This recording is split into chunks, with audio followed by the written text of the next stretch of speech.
Shelagh Fogarty on LBC. With Bupa Business. Let's get growing. It's all happening. It was as if he could hear us. We've now got a statement from Volodymyr Zelensky in the form of a tweet, I think I'm right in saying. Simon Marks joins me, LBC's Washington correspondent. Was it a tweet? It's a long tweet. It was a tweet. It's a very long tweet, Sheila, and I think it represents the do-over for Friday's drubbing of Volodymyr Zelensky in the White House, and then a pushback, a response to President Trump's argument yesterday that Volodymyr Zelensky had erred in saying that peace would not come to Ukraine for a very, very long time.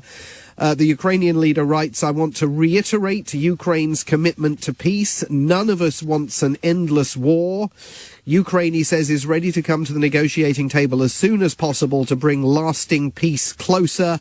Nobody wants peace more than Ukrainians." And he goes on to say, "My team and I stand ready to work under President Trump's strong leadership to get a peace that lasts." He thanks the United States for all of the assistance it has provided to Ukraine since the war began. Remember that Donald Trump and J.D. Vance accused him on Friday in the White House of being disrespectful to the United States and not having thanked the United States sufficiently, even though on social media you can find video montages of the 94 separate occasions since the war began when Volodymyr Zelensky has thanked the United States. Zelensky goes on in this long social media message to say, "Our meeting in Washington at the White House on Friday did not go the way it was supposed to be," which is an interesting turn of phrase. "It is regrettable that it happened this way. It is time to make things right. We would like future cooperation and communication to be constructive."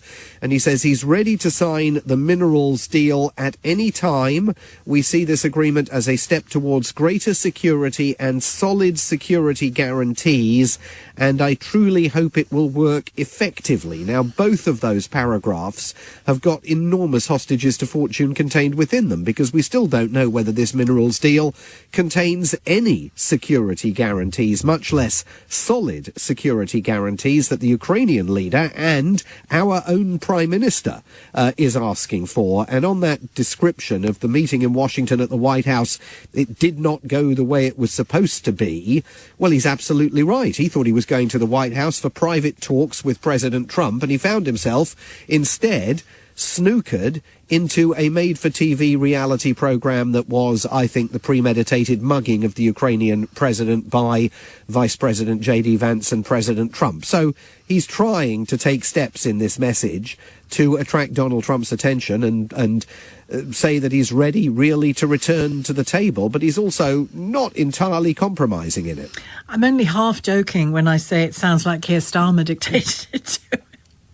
Well, I mean... Do you know what I mean? Kind of like, OK, big deep breath, Vladimir, and send, you know? Well, I mean, you know, it's perfectly possible. I mean, especially given what we heard Lord Mandelson saying this weekend on American television, who was... You go first. I think, you know, who exactly. I mean, who chided Zelensky partly in his appearance on American television here in a way that Zelensky was not being chided, obviously, in London by the King, by the Prime Minister, by Emmanuel Macron and all the other European leaders. I mean, I think, you know, everyone here is trying to find a path that will see Donald Trump step back from the brink and bring him back down to earth. This, of course, is happening hours after the American president took the extraordinary step of suspending all arms shipments and military assistance to Ukraine. He said he was doing that until he saw clear evidence that Zelensky was interested in peace.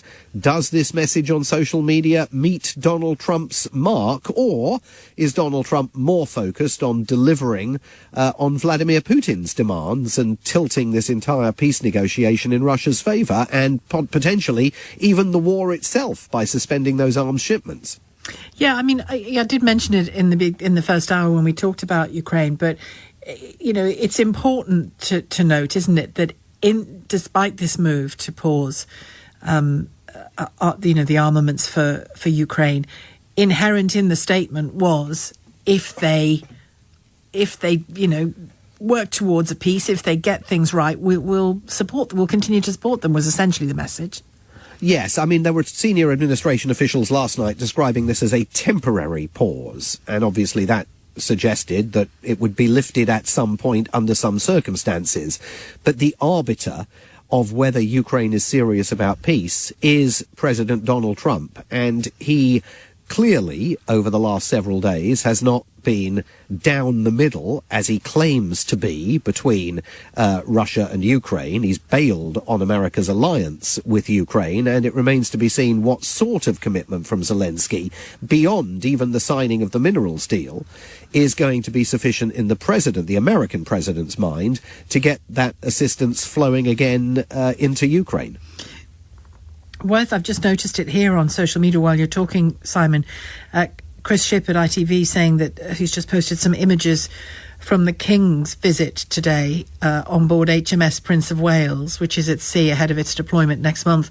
I mean, there you have, our own, head of the armed forces, very, very visible on board one of our, best ships. And that's a message, is it? Well, I think it's definitely a message, and it's also perhaps a message that is not coincidentally timed, coming after J.D. Vance's description of peacekeepers coming, 20,000 troops from some random country that hasn't fought a war in 30 or 40 years, that is obviously enraged. Well, if the UK is on that list, that's just inaccurate anyway.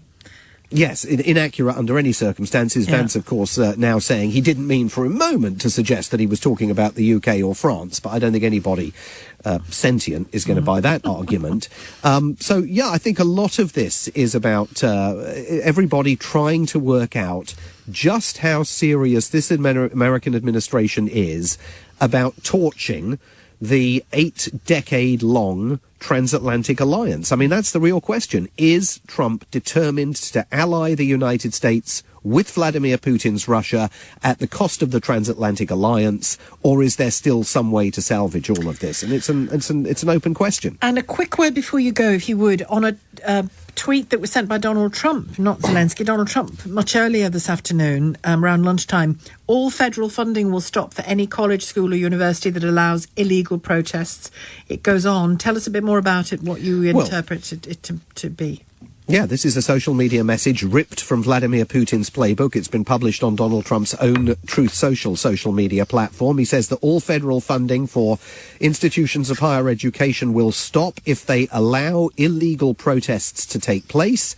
Agitators will be imprisoned or permanently sent back to the country from which they came. American students will be permanently expelled or, depending on the crime, arrested. And he says no masks will be permitted at any protests that take place on college campuses. I mean, it's not coincidental that message is being published just ahead of Donald Trump's big speech tonight on Capitol Hill to a joint session of Congress.